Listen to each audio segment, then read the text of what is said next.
Pace bene, kalau ada seorang Kristen berkata, tak perlu percaya membahas gereja sebab Kristuslah yang menyelamatkan. Kalau ada seorang Kristen, entah dia Katolik, entah dia Protestan berkata, tak perlu kita membahas-bahas gereja, tak perlu percaya soal gereja ini. Yang penting kita percaya pada Kristus. Kalau ada yang berkata begini, dia itu adalah Kristen yang sesat. Saya dari banyak video yang saya buat jarang sekali berkata yang mana Kristen yang sesat, mana tidak. Sebab ya Allah lah yang tahu siapa kita ini gitu ya. Tapi untuk yang satu ini saya dengan berani bisa berkata orang yang demikian nggak perlu bahas gerejamu itu. Kristuslah yang menyelamatkan. Kalau ada berkata begitu sesat. Apa ukurannya? Nah, ini ukurannya bukan saya, sama sekali bukan. Ukurannya adalah syahadat orang Kristen. Dalam hal ini saya sebut syahadat Katolik Nicea Konstantinopel. Karena kita tahu ya, syahadat itu bahasa yang biasa kita pakai. Kalau di bahasa Indonesia, yang diambil dari bahasa Latin, juga bahasa Yunani, simbol iman. Nah, ini yang harus diungkapkan seorang Kristen supaya kita tahu benar dia ini Kristen. Nah, apa rupanya dalam dua aku percaya, dalam simbol iman itu, dalam syahadat itu? Dalam versi yang lengkap, dikatakan di sana, aku percaya akan satu Allah, Bapa. Aku percaya akan satu Tuhan, Yesus Kristus.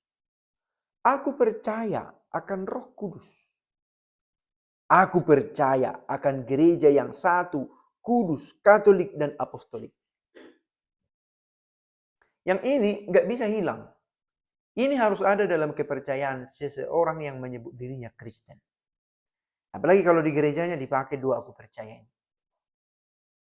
Oke lah, kamu mau mengatakan gereja yang gereja yang Katolik, gereja yang soal bahasa ini, dari mana dia dipakai? Kalau dipakai kata gereja Katolik, mungkin orang bisa mengaburkan antara gereja yang umum yang Katolik dengan gereja Katolik yang kita punya sekarang.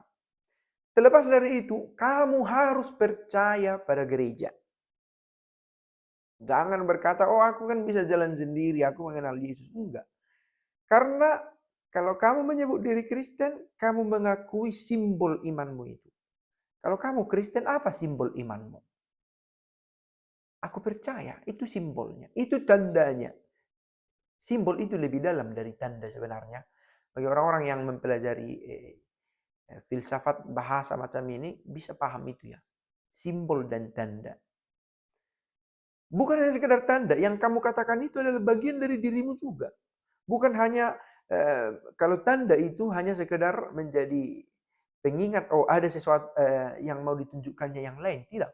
Simbol adalah ini yang kamu katakan ini, bukan hanya soal menunjukkan yang lain, tetapi menjadi bagian dari kekristenanmu, hakikatmu sebagai seorang Kristen.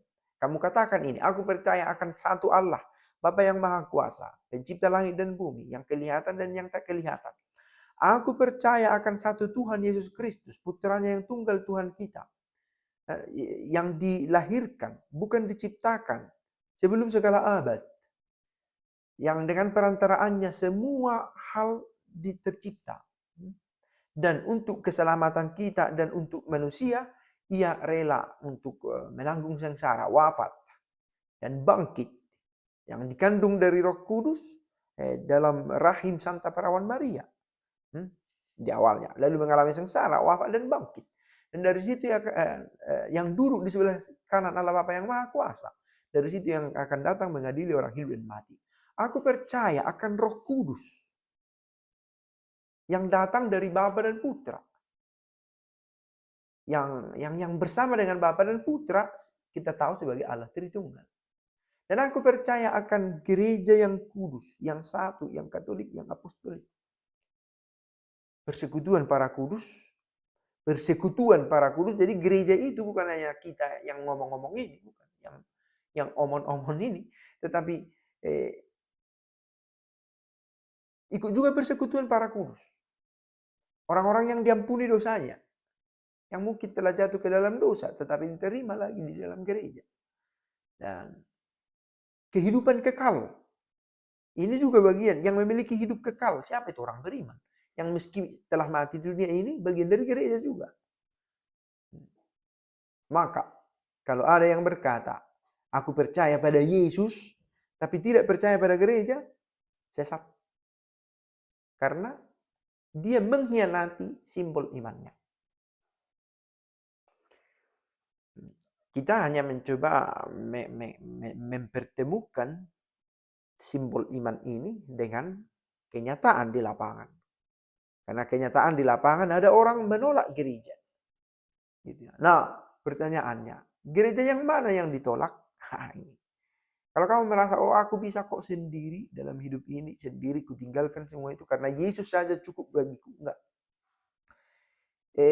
Banyak orang yang ateis juga menghormati Yesus sebagai seorang pahlawan, sebagai seorang inspirasi, yang memberi inspirasi. Tetapi, kalau kita menyebut diri kita Kristen, kita menerima Yesus itu sebagai Allah. Dan ketika kita menyebut Yesus sebagai Allah, kita nggak bisa lepas dari Bapa, Allah Bapa, dari Roh Kudus, Allah Roh Kudus. Nah, Allah Bapa, Putra, dan Roh Kudus ini dinyatakan secara terang dalam simbol iman. Dan dalam simbol iman ini ada satu aspek lain lagi yang kita terima, yang kita akukan dalam dua itu. Aku percaya akan gereja yang satu, yang kudus, yang katolik, yang apostolik dari para rasul sampai ke kita saat ini. Orang-orang kudus yang memiliki hidup kekal. Semua bagian dari gereja yang satu ini. Dan kamu sebagai seorang Kristen gak bisa memandang remeh ini. Karena ini kamu nyatakan juga dalam simbol iman. Ciao.